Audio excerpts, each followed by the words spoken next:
Intervensi pemerintah jangan hanya pada mobil listrik saja.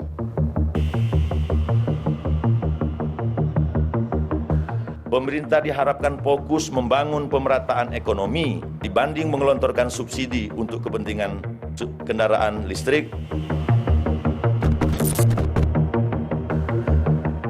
5 fraksi Dewan Perwakilan Rakyat mengkritik kebijakan subsidi kendaraan listrik yang dijalankan pemerintah. Kritik pertama diungkapkan oleh juru bicara fraksi PDI Perjuangan, Masinton Pasaribu. Masinton berpendapat intervensi pemerintah dalam pembangunan negara jangan hanya terfokus pada kendaraan listrik saja. Menurutnya, pemerintah harus lebih memperhatikan ekonomi kerakyatan dibanding memberikan subsidi untuk mobil listrik.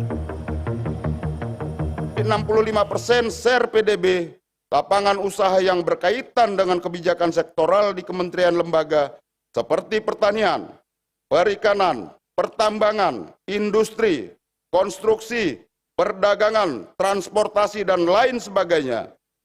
Pertumbuhan ekonomi pada sektor ekonomi negara tersebut membutuhkan intervensi pemerintah.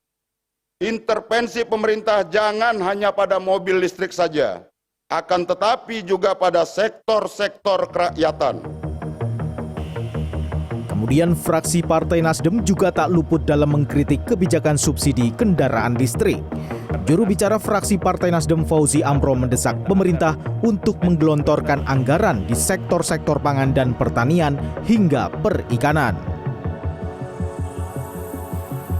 Partai Nasdem meminta kepada pemerintah agar spending better semakin ditingkatkan, terutama pada efektivitas belanja. Pemerintah diharapkan fokus membangun pemerataan ekonomi, menanggulangi kemiskinan, serta memperkuat sektor pertanian, perikanan, dan pangan pada umumnya dibanding menggelontorkan subsidi untuk kepentingan kendaraan listrik ataupun subsidi tambang. Dikutip dari CNN Indonesia.com, hasil riset Institute for Development of Economics and Finance atau INDEF menyebut sebanyak 80,77% masyarakat menolak pemberian subsidi kendaraan listrik. Data analis Kontinum Indef Wahyu Triutomo mengatakan, masyarakat yang menolak program subsidi kendaraan listrik menilai kebijakan ini tidak tepat sasaran. Mayoritas masyarakat menilai pembeli kendaraan listrik, khususnya mobil listrik, adalah kalangan atas sehingga tidak membutuhkan subsidi. Kini masyarakat mempertanyakan, sebenarnya siapa sasaran subsidi kendaraan listrik? Karena tidak sedikit yang menganggap bahwa subsidi ini hanya menguntungkan pabrikan otomotif yang memasarkan kendaraan listrik mereka. Tim Liputan CNN Indonesia.